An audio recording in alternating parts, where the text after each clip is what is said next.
Hemos visto desde el origen de la Tierra, hace 4.500 millones de años, el posterior enfriamiento de la misma, el surgimiento de los primeros procariotas hace 3.500 millones de años, el dominio de los procariotas durante 2.000 millones de años, que le permitió lograr una enorme diversidad, así como la acción de un grupo de bacterias, las cianobacterias, generando y liberando oxígeno a la atmósfera, lo que permitió el surgimiento de bacterias aerobias, que hasta ese momento no estaban presentes.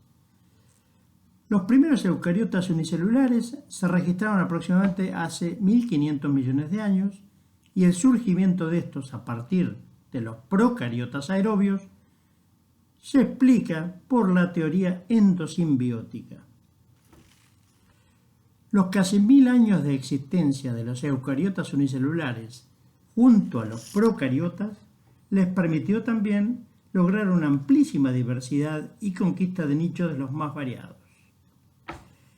Ya también explicamos las características de los eucariotas unicelulares, así como dimos un pantallazo de la enorme diversidad que los caracteriza.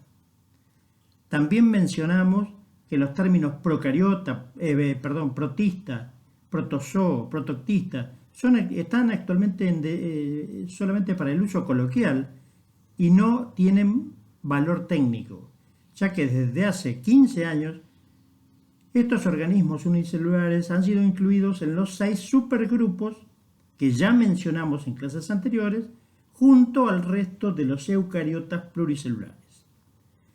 También explicamos que hay 2 teorías actuales para explicar el origen de los animales pluricelulares: la teoría sincicial y la teoría colonial, a partir de colonias de eucariotas unicelulares coloniales pertenecientes a los coanoflagelados. Esta última teoría es la que más seguidores posee entre los biólogos del mundo. La sincicial también cuenta con algunos adeptos y también hay científicos que consideran a los animales pluricelulares con un origen polifilético. Posteriormente, y dentro de los animales pluricelulares, nos referimos a los parazoa con el filum Porifera, animales con un nivel de organización aún celular, pero donde las células ya no son tan independientes como lo eran en los protistas. Por eso los ubicamos dentro del nivel de organización celular dependiente a las esponjas. Animales con orificio por donde penetra el agua y circula por cada ejemplar, aportándole los nutrientes en suspensión y el oxígeno para oxidar esos nutrientes y proveerlos de energía, siendo los coanocitos las células flageladas y con microvellosidades que los caracteriza. Así también el esqueleto de espículas calcáreas, silíceas o de esponjina que presentan las esponjas. Hoy comenzaremos con el estudio de los animales que poseen una simetría radiada. A la derecha de este esquema pueden ver los parazoos que ya nos hemos referido con los poríferos, y a continuación están los radiados, donde tenemos 2 grupos. Los radiados tienen, este grupo que vamos a ver, los radiata tienen simetría primaria, radiada primaria, son didérmicos, es decir, poseen un ecto y un endodermo, aún no han desarrollado el mesodermo durante su desarrollo embrionario y presentan un nivel de organización más complejo con la formación de tejidos incipientes. Es decir, lo denominamos nivel de organización tisular. Dentro de los radiados veremos a los ctenóforos y a los nidarios. Entonces, los radiados los caracterizamos por ser animales diblásticos con simetría radiada o birradiada, primaria, es decir, no hay modificación posterior, y nivel de organización tisular. teníamos dos grupos. Vamos a comenzar viendo a los ctenóforos, que son todos radiados marinos. Nivel de organización tisular, diblástico, simetría radial primaria. Por esa razón los ubicamos dentro del clado radiata. Exclusivamente marinos, son macrófagos, es decir, son depredadores carnívoros, y micrófagos, también consumen partículas pequeñas. Adultos pelágicos, es decir, viven libres en la masa del agua. Hay algunos que son bentónicos, es decir, son de fondo marino. Poseen larvas ciliadas durante su ciclo de vida, que son de vida libre estas larvas. Es decir, cuando hablamos de larva, siempre, desde ahora y en más, hasta que terminemos el estudio de la diversidad animal, nos estamos refiriendo a animales que tienen desarrollo indirecto. Es decir, nosotros tenemos desarrollo directo. Nosotros, lo que nace es un juvenil que luego madura, pero tiene la misma característica que el adulto. En el caso de los animales que tienen desarrollo indirecto, pasan por etapas previas. Por eso hablamos de larvas. Es decir, del huevo, en el caso de los ctenóforos, nacen larvas, que en este caso son ciliadas de vida libre. Por eso hablamos de desarrollo indirecto. Poseen reproducción sexual, son hermafroditas, es decir, los dos sexos en el mismo individuo. Y los caracteriza 8 filas de paletas natatorias, como pueden ver en los esquemas y en las fotografías de animales reales que tenemos. Son esas bandas que recorren de la parte oral a la voral o de la parte superior a la inferior, esas bandas que son cilias unidas. Les llamamos paletas natatorias porque intervienen en el desplazamiento de los animales. Y poseen también células pegajosas, los coloblastos, que los utilizan también para la captura de las presas. Lo tenemos en la parte derecha de la diapositiva abajo, ese racimo que hay de células adhesivas.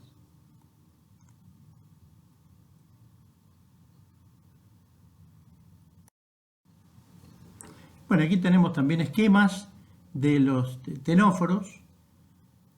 Poseen esos 2 tentáculos largos, algunos, no todos, algunos no carecen de esos tentáculos, pero todos tienen esas 8 hileras de peines o de cilias unidas que utilizan en la movilidad. Tenemos en la parte superior una boca con una faringe, un canal gástrico, es decir, el intestino, el tubo digestivo, pero carece de ano.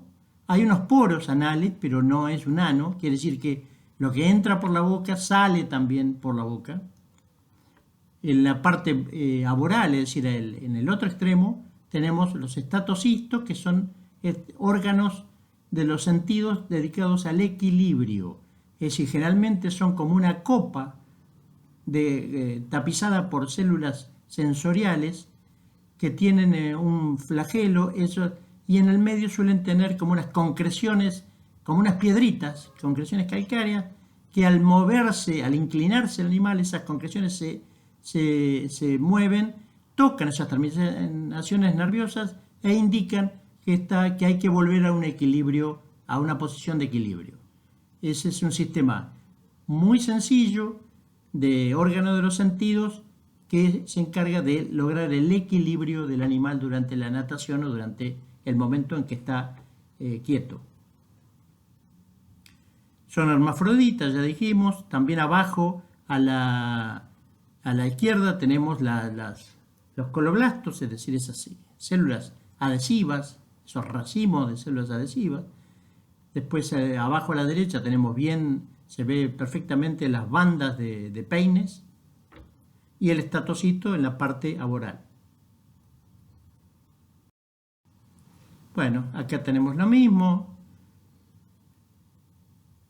Los tentáculos, las hileras de los peines. La estructura interna es muy sencilla. Después la respiración y circulación y excreción se realiza todo por difusión a través de la pared del cuerpo.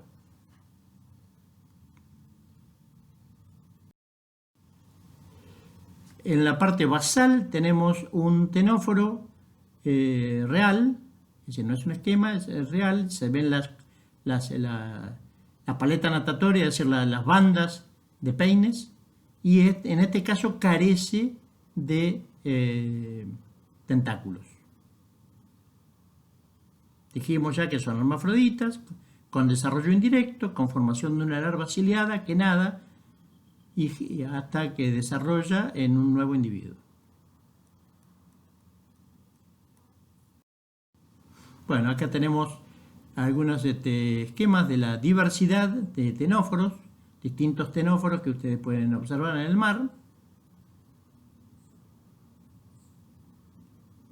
Dijimos que los hay pelágicos, ahí se pueden dar cuenta que hay algunas formas, como las dos de arriba, que tienen estructura de ser o movilizarse en la masa de agua, mientras que la que está abajo a la derecha tiene más aspecto de ser bentónica, es decir, de desplazarse por el fondo.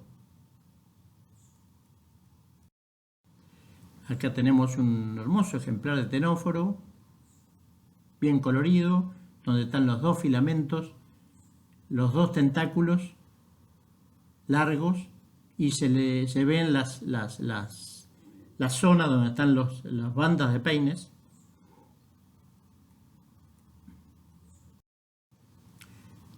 Bueno, vamos a referirnos al otro filum, a los nidarios.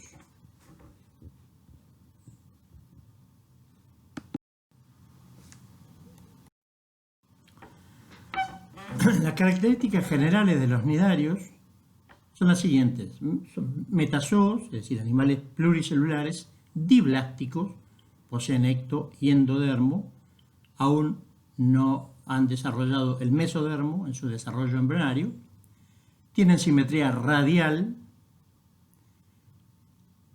externamente tienen una epidermis e internamente una gastrodermis, en el medio una mesoglea. La digestión es intra y extracelular, es decir, intracelular es cuando se capturan las presas a través de la emisión de algún mecanismo que introduzca el alimento dentro de la célula, y ese alimento sufre el ataque de enzimas hidrolíticas en el interior de la célula. Eso es la digestión intracelular. Extracelular es cuando, en este caso, ocurre dentro del celenterón, de esa cavidad interna que tienen los nidarios. Se vuelcan enzimas, se introduce el alimento, la presa se introduce por la boca, entra al celenterón y hay enzimas liberadas de la pared de la gastrodermis que comienzan a digerir el alimento. Entonces, tienen los dos tipos de digestiones. Esto va a ir tendiendo. Empezamos en los protistas y esponjas por digestión intracelular exclusivamente. Ya tenemos acá digestión intracelular y extracelular. Y en los siguientes grupos vamos a ver el predominio casi exclusivo de la digestión extracelular. Hay presencia de células urticantes. Esto es una característica que incluso hasta le da el nombre, Filum nidaria. Es decir, de nidaria viene de nidocitos, que son esas células urticantes que le sirven para la defensa y la captura de presas. Después vamos a ver cómo son. Presentan, dijimos, un nivel de organización tisular. ¿Por qué? Porque presentan un tejido nervioso. Las células están formando un plexo nervioso. Es decir, es un entramado de células nerviosas en contacto y que junto a esa simetría bilateral, simetría radial, le permite recibir los estímulos de cualquier parte. En general, les indica que son animales que viven fijos o que están a merced de la masa de agua, pero sin movimientos demasiado importantes. Entonces, pueden recibir los estímulos de cualquier parte del cuerpo, y este sistema difuso de neuronas conectadas les permite una respuesta al estímulo que reciban. dos tipos de individuos. Esto es muy importante en los nidarios y los caracteriza, que son los pólipos y las medusas. Los pólipos pueden ser solitarios o vivir en grupos coloniales, generalmente sésiles, es decir, adheridos al sustrato, o también pueden estar adheridos, pero se pueden soltar y desplazarse, y con una abertura oral superior, es decir, una boca. Los pólipos poseen reproducción asexual por gemación y sexual por singamia. Las medusas son móviles, es decir, viven en la masa de agua, suspendidas y con movimientos desplazándose, planctónicas, es decir, están flotando, vendría a ser en el agua, pero tienen sus movimientos propios, con una abertura oral inferior. Es como si fuera la medusa, es como si fuera un pólipo invertido. Reproducción sexual y son dioicas las medusas. El grupo tiene desarrollo indirecto, es decir, hay formación de larvas y esa larva es una pequeña larva de vida libre, ciliada, que nada, se llama plánula y lo que le permite es conquistar otros ambientes, es decir, va nadando hasta que se instala en un nuevo sustrato y comienza a generar una nueva colonia o un pólipo individual.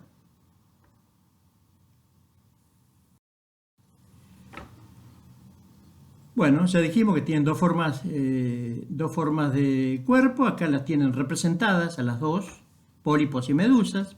El pólipo tiene forma de vaso, con la boca en la parte superior, tentáculos alrededor. Todo este mecanismo lo utiliza para la captura de alimentos. Por eso la mayor concentración de esas células que hablamos, los nidocitos, que eran que servían para la captura de alimentos, se encuentra fundamentalmente alrededor de los tentáculos. Son sésiles, lo que significa que viven fijos al fondo. Ahí tenemos los dos esquemas. El pólipo con su boca, tentáculos, el ectodermo por fuera, el endodermo tapizando el celenterón, que es la cavidad interna, y en el medio una mesoglea, la sustancia gelatinosa. Cavidad gastrovascular o celenterón es la cavidad interna del pólipo o de la medusa. En el caso de la medusa es lo mismo, fíjense que es como si fuera el pólipo, pero invertido. También tiene la mesoglea al medio, la cavidad gastrovascular tapizado por la gastrodermis, externamente también una epidermis formada por el ectodermo, y cuelga de una estructura llamada manubrio, que es como una media, cuelga, la boca es el orificio de entrada. Alrededor de ese cuerpo se encuentran los tentáculos. En general llamamos a la parte externa exumbrela y a la parte interna umbrela.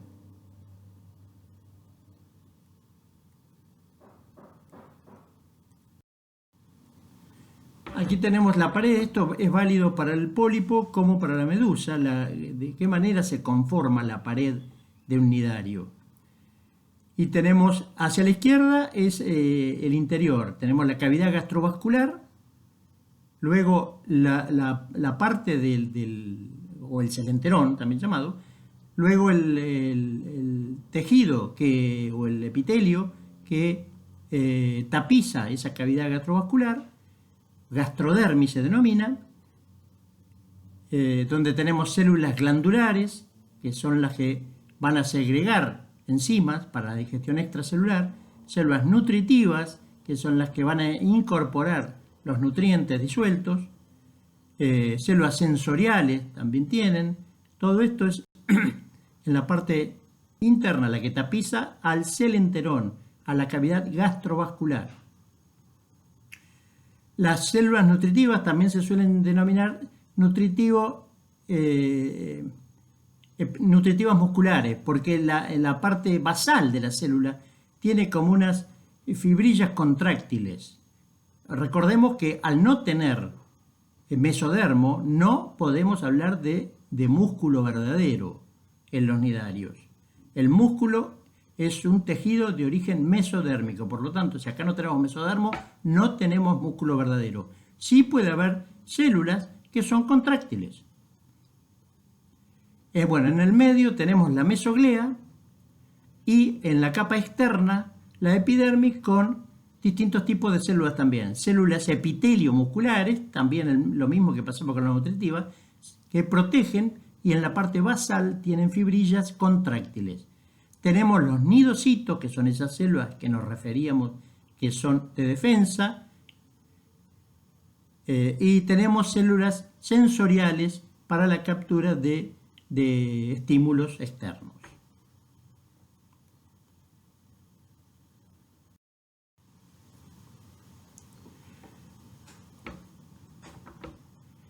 Los nidarios entonces poseen células organizadas en tejidos verdaderos. Y una cavidad general del cuerpo la llamamos cavidad gastrovascular o celenterón. Sus actividades son coordinadas por un sistema nervioso primitivo, que es un plexo que se encuentra por debajo de la gastrodermis y por debajo de la epidermis. El cuerpo del animal es simple. Es una forma hueca que puede tener la forma de un pólipo o de una medusa. El pólipo es normalmente sésil y la medusa es móvil. Estos organismos han desarrollado dos capas de tejido, la epidermis y la gastrodermis, y entre ellas aparece una masa de materia orgánica llamada mesoglea. Es decir, acá estamos haciendo un repaso de lo que hemos visto anteriormente. La cavidad interna del cuerpo, celenterón o cavidad gastrovascular, está recubierta por la gastrodermis y posee una sola abertura que sirve de boca y ano, es decir, por el mismo orificio salen los productos de la ingestión. Se ingesta las partículas alimenticias o el material que se consuma, se ataca enzimáticamente o por digestión intracelular y los desechos son vertidos por la misma abertura. En la cavidad gastrovascular ocurre la digestión extracelular y en la gastrodermis la digestión intracelular. La mayoría poseen tentáculos alrededor de su boca que le permiten capturar el alimento. Son carnívoros. Una característica distintiva de este grupo es la presencia de nidocistos. Ahí lo tenemos en la parte de abajo de la diapositiva, el esquema de los nidocitos. Células especiales que contienen cápsulas con un filamento llamada nematocistos. La cápsula se llama nematocisto. La célula se llama nidocito. Si ustedes leen en algún lado nidoblasto, es una célula inmadura, por eso es blasto, nidoblasto, que cuando madura se llama nidocito y la cápsula que tiene adentro se llama nematocisto.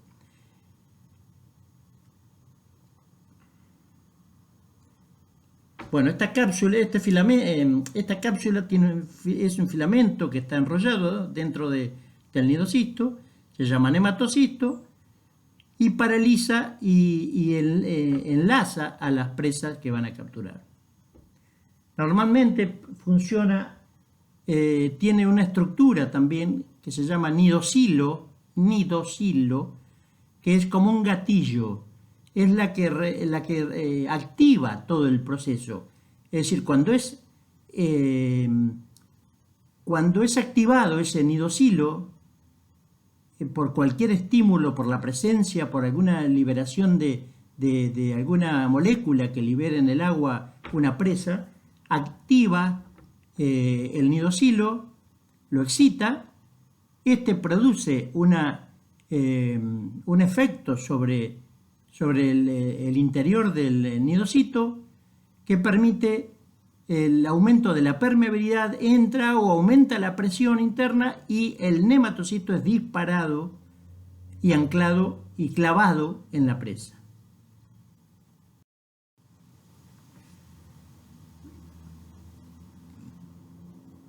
Bueno, entonces tenemos que algunas de las formas y las medusas flotan, pero la mayoría de ellos, los pólipos, solitarios o coloniales, viven fijos en el fondo del mar. Los nidoblastos son células especializadas. ¿Ves? En este caso nosotros tenemos nidoblastos, que son las células inmaduras. Las maduras se llaman nidocitos, son células especializadas que secretan una cápsula urticante denominada nematocito. Ahí lo tenemos dentro de la célula, y el nidocito lo tiene en la parte izquierda, ese gatillo que tiene, que es como un cilio más tenso, más endurecido, que es activado para permitir que ingrese líquido dentro del nidocito, aumenta la presión y es eyectado ese nematocito que está dentro. Ahí en la parte al lado ven cómo el nematocito ha sido eyectado. Y eso se clava como un anzuelo, se clava en la presa. Los nidarios pasan generalmente a través de los estadios de pólipo y medusa. No todos, en algunos conocemos solamente pólipo, en otros hay pólipo y medusa. En algunos ciclos de nidarios predomina la fase medusa y es muy breve la fase pólipo, depende qué tipo de nidario nos estamos refiriendo. Los pólipos se reproducen asexualmente por gemación, ya sea gemas externas, que son yemas, o yemas internas, que son generalmente formas también de resistencia. Las medusas, lo hacen sexualmente. Hay individuos machos y hembras, se liberan las gametas al medio y hay fecundación externa, con formación de un huevo o cigota, luego el desarrollo embrionario, y se forma una larva ciliada nadadora que se fija al sustrato y comienza el nacimiento de otro pólipo o de una colonia de pólipos. Acá tenemos una colonia.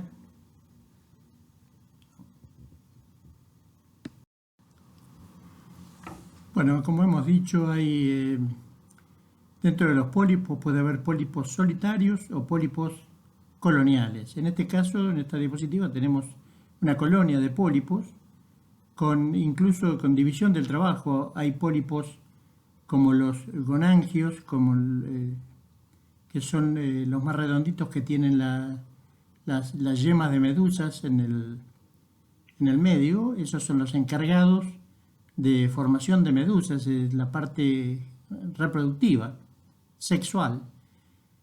Por gemación, por una reproducción asexual, se forman yemas de medusas.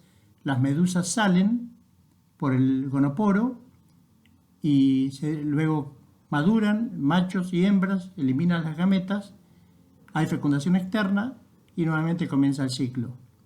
Otro de los integrantes de esta colonia son los hidrantes, esos que tienen los tentáculos y se encargan de la captura de alimento y de la nutrición de la colonia.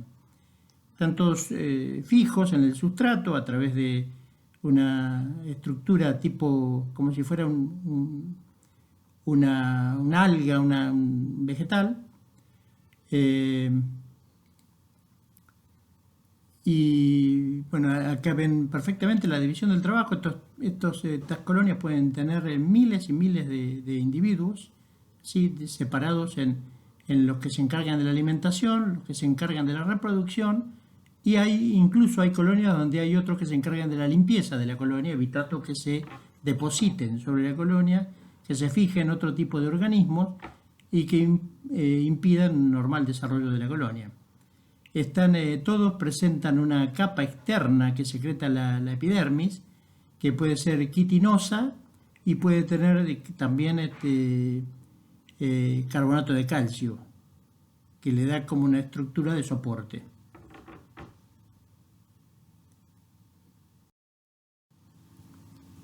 Bueno, en esta tenemos la misma, tenemos una colonia también con los pólipos reproductivos, es decir, los gonangios, los hidrantes, que son los pólipos encargados de la alimentación.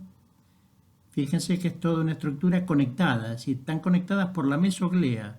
Se captura el alimento y los encargados de la alimentación, ese alimento digerido por digestión intra y extracelular, recorre todo la colonia alimentando a todos los pólipos.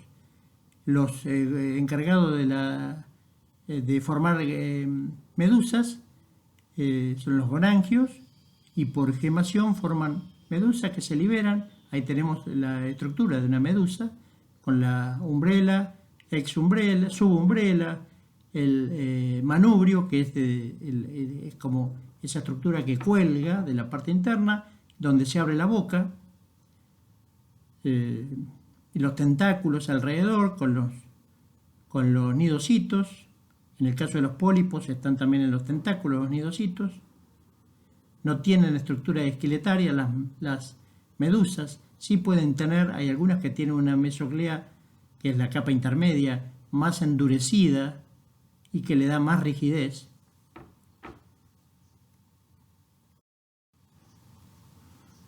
Bueno, acá tenemos la epidermis, la gastrodermis, la mesoglea interna, los distintos tipos de células, las células epitelio en la parte de la epidermis, las células epitelio musculares. Habíamos dicho que lo de muscular es porque la parte basal tiene fibras contráctiles, que todos conocemos una hidra o una hidra de agua dulce o una anémona de mar, y vemos que tiene movimientos, incluso movimientos muy violentos. Bueno, esos productos de estas estructuras, de estas células epitelio musculares, que tienen esa capacidad de contraerse, más células sensoriales que tienen por toda la parte externa del pólipo y que son excitadas por distintos fenómenos, la presencia de una presa o la presencia de un depredador o cambio en las condiciones ambientales, y por lo tanto reaccionan esas células sensoriales y producen un estímulo de ese sistema nervioso difuso que poseen debajo de la epidermis y debajo de la gastrodermis. Tiene células sensoriales también en esa epidermis, los nidocitos con el nematocito en su interior. En la mesoglea tenemos también fibras, tenemos algunas células ameboides circulando, y después está la gastrodermis rodeando o tapizando a la cavidad gastrovascular o celenterón, y también constituida por distintos tipos de células como las células nutritivo-musculares, que también tienen capacidad contráctil, además de capacidad de secreción de enzimas y capacidad de hacer digestión intracelular. Tienen también algunas células secretoras. Ahí a la derecha tenemos distintos tipos de nematocitos evaginados. A la izquierda tenemos el nidocito con el nematocito en su interior. Ahí tenemos el nidocilo, que era el que dijimos que era ese gatillo que se excitaba, incrementaba la permeabilidad de la membrana, ingresaba agua al interior, y esa presión del agua hace que se abierta el filamento y se ancle en una presa.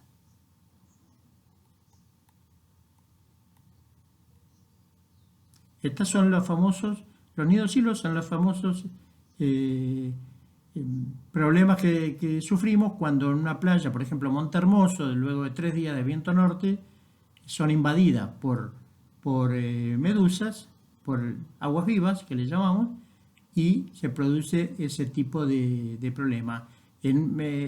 Hace varias décadas atrás se vio como alguno tuvo la brillante idea de poner una malla mar adentro, es decir, a 100 metros de la orilla, una malla para evitar que las medusas llegaran a la orilla. Pero ¿qué pasó? Chocaban contra la malla y iban liberando los filamentos cargados de nidocitos. Lo único que hicieron fue concentrar en la orilla una enorme cantidad de nidocitos con sus nematocitos. Por lo tanto, el problema fue muchísimo mayor, porque una medusa, un agua viva, uno la observa fácilmente, pero los filamentos en el agua no los puede distinguir.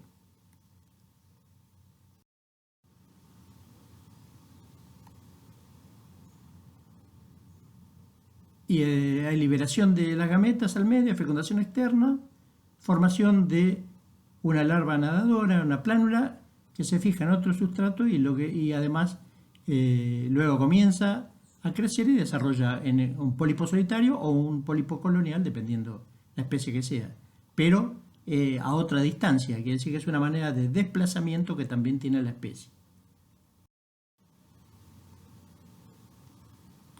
Bueno, acá tenemos la epidermis con las células epitelio musculares, las células neurosecretoras, las células nerviosas, es decir, un esquema de la estructura de la epidermis.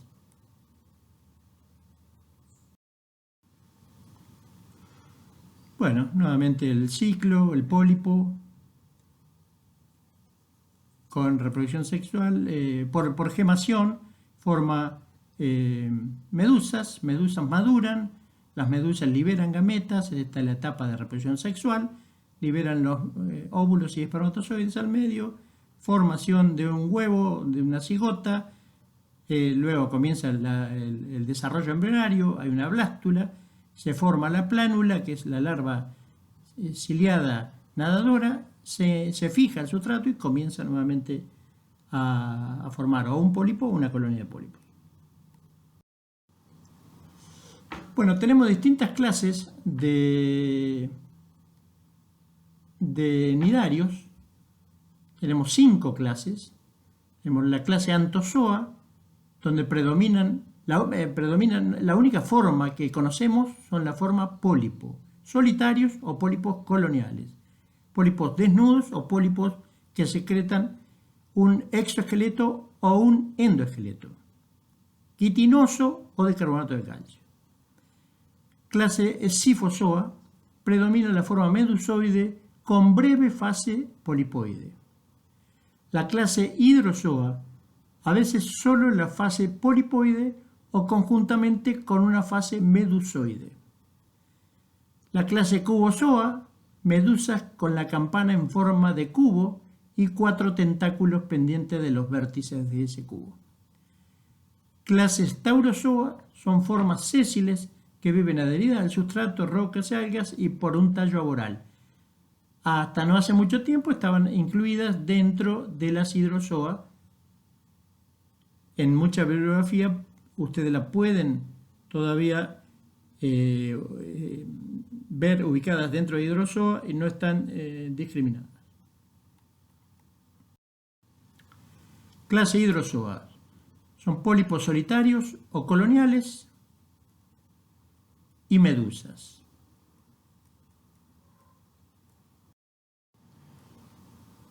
Esta es una medusa de Hydrozoa. Se caracteriza porque tiene los tentáculos colgando del disco de la subumbrela y presenta un velo que es como una especie de repisa. Fíjense, donde están colgando los tentáculos hay como una especie de repisa que hace la subumbrela y a eso lo denominamos velo. Lo que hace es achicar esa cavidad interna y por lo tanto le permite hacer el desplazamiento, el movimiento con más enérgico. Bueno, la boca se abre en un manubrio, que es como una estructura que cuelga. Luego la cavidad gastrovascular se distribuye en unos canales radiales y finaliza en un canal anular. Luego son todas las características que ya hemos mencionado. La estructura de epidermis, gastrodermis, mesoglea es la misma para todos. Ahí tienen las gónadas, recuerde que son de sexo separado las medusas, machos y hembras, que tienen fecundación externa con desarrollo externo.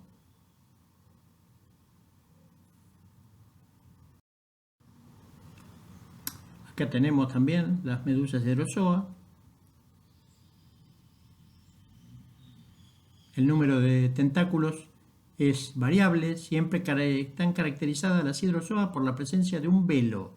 Recuerden que era esa estructura en forma de repisa que está en el círculo de la subumbrela. Es como una repisa hacia adentro de la cavidad. Algunas tenemos también como abajo, o como ya hemos visto antes, pólipos solitarios como la hidra de agua dulce. Y tenemos también un tipo de reproducción que se llama metagénesis o alternancia de reproducción, que ustedes ya la vieron durante la clase de reproducción animal, donde en el mismo ciclo hay alternancia de reproducción asexual por brotación o gemación y reproducción sexual a través de, en este caso, de las medusas cuando maduran, que son machos y hembras, liberan sus gametas, hay fecundación externa, desarrollo externo, formación de una larva nadadora que se ancla en el sustrato y comienza la formación de una nueva colonia. En el caso de las colonias de pólipos pueden tener tamaños variados y tenemos diferenciación de los pólipos, diferenciación de trabajo entre unos que se encargan de la alimentación de la colonia y otros que se encargan de la reproducción. Los hidrantes encargados de la alimentación y los gonangios encargados de la reproducción. Por gemación producen pequeñas medusas que luego maduran, liberan gametos y hay reproducción sexual por fecundación. Bueno, acá tenemos un esquema y una foto real de una colonia de pólipos de hidrozoa, con pólipos encargados también de la reproducción, de la limpieza de la colonia, de la alimentación de la colonia. En este caso están apoyados sobre la valva de un molusco, de un gasterópodo.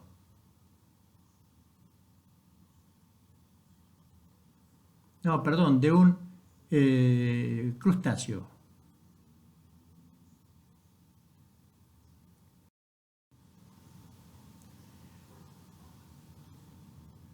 Bueno, ahí en la parte de abajo tenemos hidrocorales, que son los corales que forman, también llamados falsos corales, son los corales que forman las colonias de pólipos de hidrozoa cuando generan una cubierta proteica o de carbonato de carbonato de calcio. Eso es producido por la epidermis. En la parte superior derecha tenemos una colonia de pólipos nadadora, conocida es Physalia, también conocida como fragata portuguesa, cuyos, es decir, tienen un pólipo modificado que se llama neumatóforo, que es el que le permite flotar. Es un pólipo como lleno de aire y le permite flotar, y todos los que están colgando son pólipos que pueden llegar hasta 20 o 30 metros de longitud. Esos pólipos colgando son muy peligrosos por la acumulación de nematocistos y por el tipo de sustancia tóxica que tienen, y pueden llegar a ser letales para el hombre. Acá la tenemos. Es decir, el neumatóforo es la parte que flota, la parte llena de aire, es también un pólipo modificado, y todos los pólipos colgando dentro del agua. Son muy comunes en el Mediterráneo, por ejemplo, pero pueden estar en otros mares porque son movidos por las corrientes. Acá lo tenemos nuevamente. Scyphozoa. Predomina la fase medusoide, siendo la fase pólipo breve. Esta es una medusa típica de Scyphozoa. Generalmente las aguas vivas, que lo que nosotros llamamos como medusa, las que más vemos son Scyphozoas. Son características los brazos, es decir, la boca está protegida por 4 brazos orales de grueso, pero depende, el tipo de medusa. Hay algunos muy carnosos, generalmente gruesos, y en el centro se abre la boca. que continúa por la cavidad es decir, la cavidad gastrovascular, tapizada por la gastrodermis. Tiene el círculo periférico de la medusa, suele tener como entradas, como vemos ahí que tiene esos pliegues, esas entradas, donde se encuentran los órganos de los sentidos. Algunos órganos de los sentidos, como pueden tener para el equilibrio, pueden tener estructuras sensibles a la luz, fotorreceptores, estructuras que indican la calidad del agua que los rodea. Fíjense que las gónadas están adheridas a estas a la gastrodermis. Bueno, el resto de estructuras también tienen los tentáculos rodeando al disco con los nidocitos.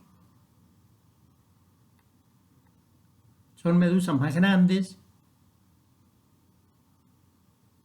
que las hidrozoa. Aquí tenemos, ahí ven las bolsas gástricas arriba, esos aros blancos que tiene, y los brazos orales por transparencia se ven dentro de su umbrella, y todos los tentáculos alrededor del disco.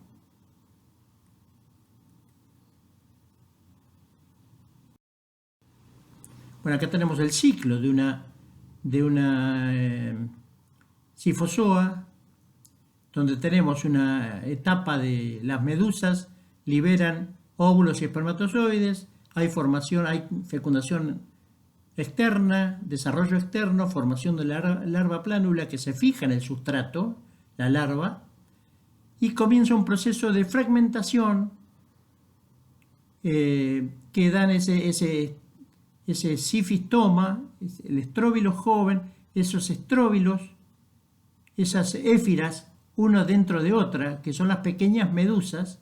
Eso es por fragmentación que se van o una manera como una gemación interna vendría a ser, y van liberándose las medusas.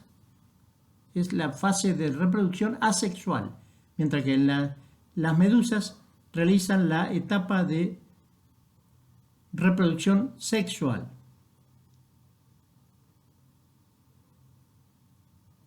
Fíjense los brazos orales de la medusa, y es la etapa que predomina, la etapa de pólipo, la etapa del esifistoma y todo el proceso de estrobilación es muy breve. La etapa que persiste mayor cantidad de tiempo es la de medusa, en los Scyphozoa. Bueno, acá tenemos el mismo ciclo, un esquema del ciclo. El proceso se llama estrobilación, el proceso de formación de las medusas se llama estrobilación, como si fueran platos, platos hondos metidos uno dentro de otro. Es un proceso que sufre el pólipo, que surge de la larva plánula que se fija. Una vez que llega a cierto tamaño, comienza este proceso de estrobilación, y luego de cada una de esas se van formando éfiras, que son las futuras medusas.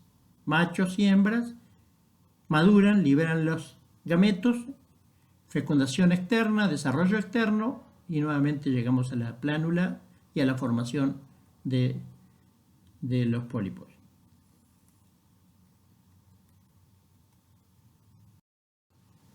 Bueno, acá tenemos exactamente lo mismo, otro esquema, simplemente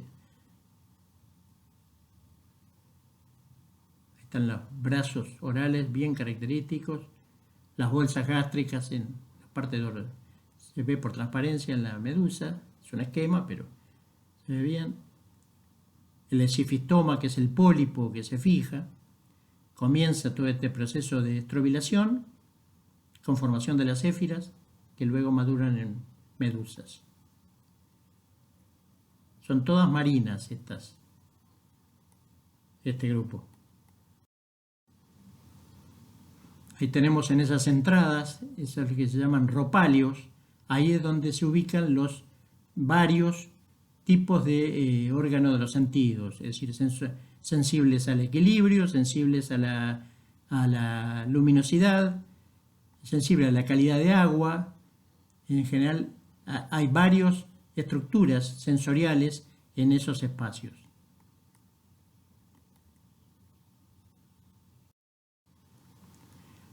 Clase Cubozoa, acá se conocen medusas y la característica es que tienen la base es en forma de cuadrado de cubo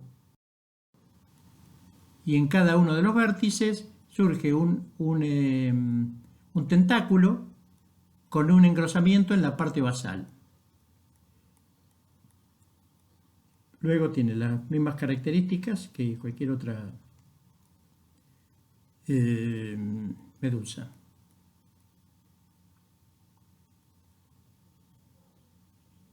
Ojo, no es la de la izquierda, la de la izquierda es una medusa Scyphozoa. Es el esquema que tenemos arriba. Ahí tenemos la medusa Cubozoa. Tiene una sección cuadrada, cúbica. Ahí están los 4 tentáculos que penden de los vértices del cuadrado. Y tiene tentáculos rodeando, pero pequeños tentáculos rodeando todo el resto del aro. Ahí la tenemos nuevamente. Anthozoos. En esta clase solamente hay presentes pólipos. Los pólipos de los anthozoos, a diferencia de los de hidrozoa, son tabicados. La cavidad gastrovascular es tabicada. Se abre la boca rodeada de tentáculos y esa boca continúa por una faringe que suele terminar en una serie de filamentos llamados también acontios o filamentos mesentéricos que están cargados de nidocitos que suelen salir por la pared del cuerpo o suelen salir por la boca cuando tienen que capturar una presa. Son muy carnívoros, son sésiles. Esto es, por ejemplo, una anémona de mar, tan comunes en las costas, por ejemplo, fijadas a las rocas en la costa argentina.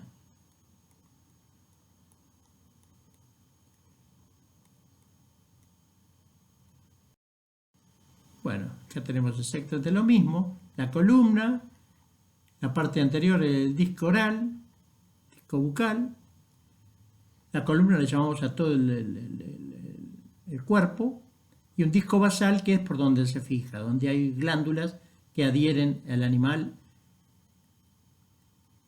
Los tenemos solitarios, tenemos pólipos solitarios, pólipos coloniales, los tenemos así desnudos, ya sean solitarios o coloniales, pero sin ningún exoesqueleto o endoesqueleto, y los tenemos también que segregan un exoesqueleto a partir del disco basal, un exoesqueleto de carbonato de calcio en los corales, en los conocidos corales, o también en los llamados corales blandos. Es un endoesqueleto de proteína.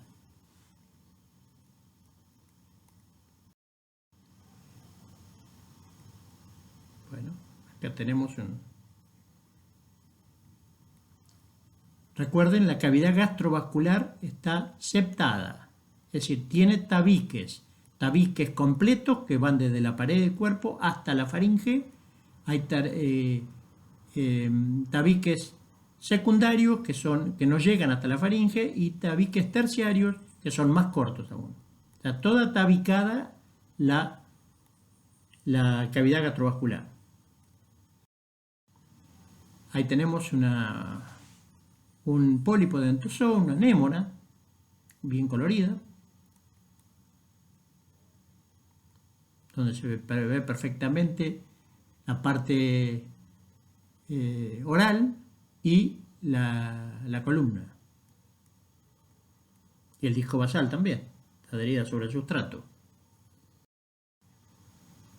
Bueno, a la derecha vamos a ver un corte transversal de una anémona, donde tenemos bien, cuando hablamos de cavidad gastrovascular tabicada, ahí tenemos perfectamente en el centro, el redondelito que hay en el centro es la faringe que ha sido cortada.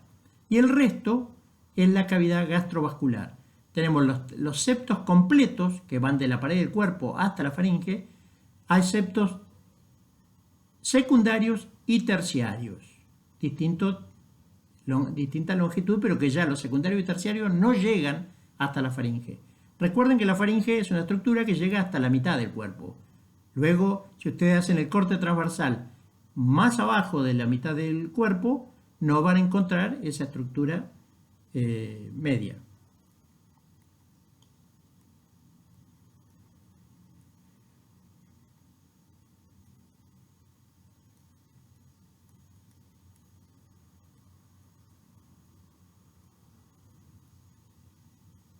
Fíjense que ahí en la faringe también tienen una estructura que se llama sifonoglifo, que es un surco glandular que también sirve para conducir el alimento.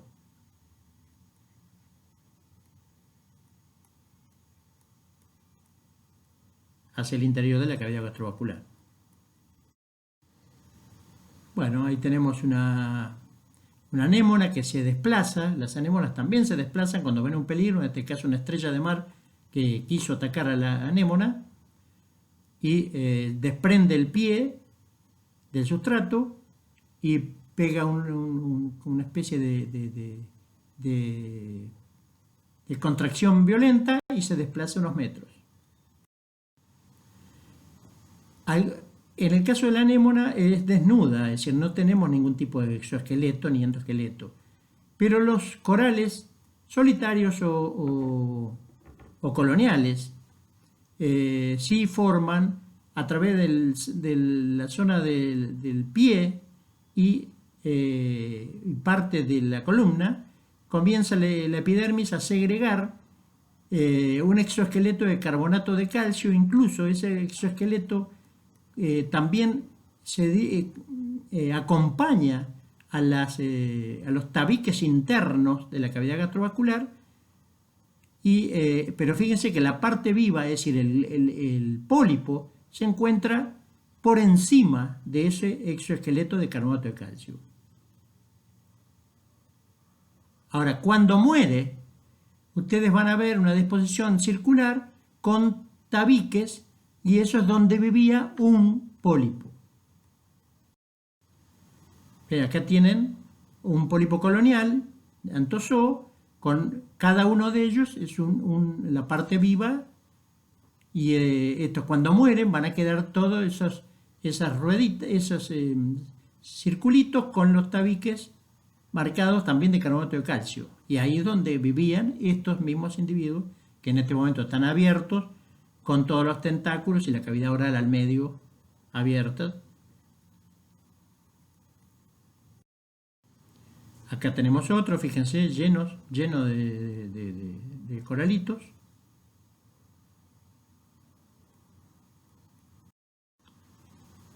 Muchos más. Bueno, acá hay algunos que tienen exoesqueleto, otros que no. Es una vista de antozoos variados, diversidad de antozoos. Acá también tenemos.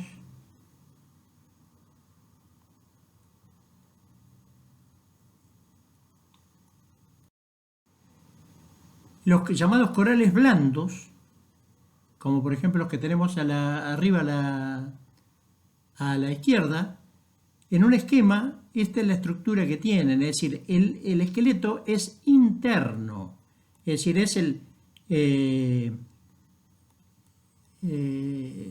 es la mesoglea, es decir, la capa intermedia, es la que se llena con fibras proteicas y quitinosas y conforma un esqueleto y de donde surgen, de donde están todos conectados los pólipos, como lo ven en esa abajo, en la diapositiva, en el esquema de abajo. Ahí tienen 3 pólipos, que su cavidad gastrovascular está conectada, y a su vez esa cavidad gastrovascular tiene un endoesqueleto proteico que también tiene quitina en su composición. Aquí tienen, por ejemplo, lo mismo, pero en uno real. Esos son miles y miles de pólipos que comparten la cavidad gastrovascular, que que segrega un endoesqueleto. Al morir los pólipos, lo que queda es una estructura como si fuera una rama, pero con todas las partes blandas muertas, y queda esa estructura fija ahí al sustrato. Acá también tenemos más.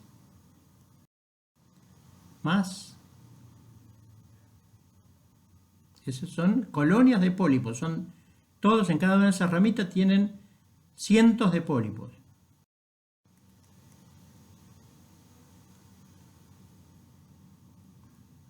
Abajo y al medio, en la B, tienen un coral blando bien típico.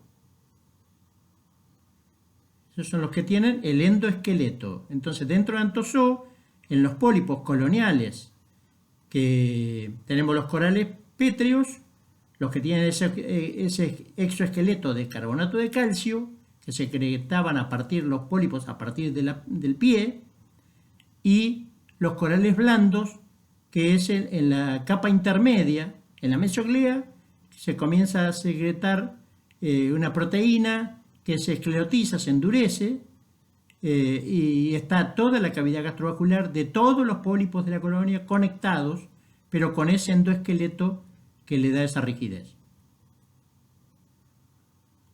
Esos se llaman corales blandos, los que tienen el endoesqueleto.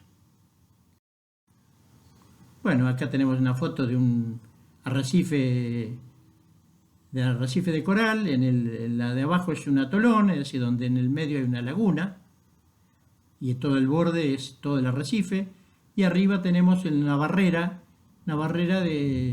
con las distintas zonas del arrecife, ¿no? La parte donde las olas golpean, la cresta del arrecife, la parte frontal, la laguna que se forma antes de llegar a la playa, y bueno, esta es parecida a la que hay en la barrera australiana. Finalmente tenemos la clase Staurozoa con solamente una forma medusoide sésil. Aquí la tienen, está adherida a rocas y tienen este aspecto. Recuerden que estas antes estaban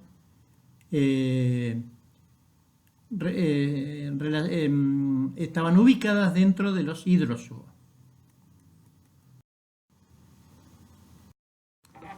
Bueno, finalmente acá tenemos un cladograma donde tenemos, a medida que van adquiriendo determinadas características, como simetría, nematocistos, larva plánula, celenterón, cavidad gastrovascular, boca rodeada por tentáculos, vamos a ir teniendo las distintas clases de nidarios. A medida que van adquiriendo características, surgen las distintas clases. Hidrozoos, otros hidrozoos, sifozoos, cubozoos y finalmente los antozoos. Fíjense que en esta diapositiva no están los staurozoa, porque ya les había dicho que hay alguna bibliografía que los considera dentro de los hidrozoa y otros los consideran como una clase distinta. Bueno, con esto terminamos a los radiados, y a partir de la próxima clase vamos a empezar con los animales triblásticos, es decir, ya va a aparecer el mesodermo, y con simetría bilateral. Vamos a empezar con el filum Platelmintos. Bueno, gracias.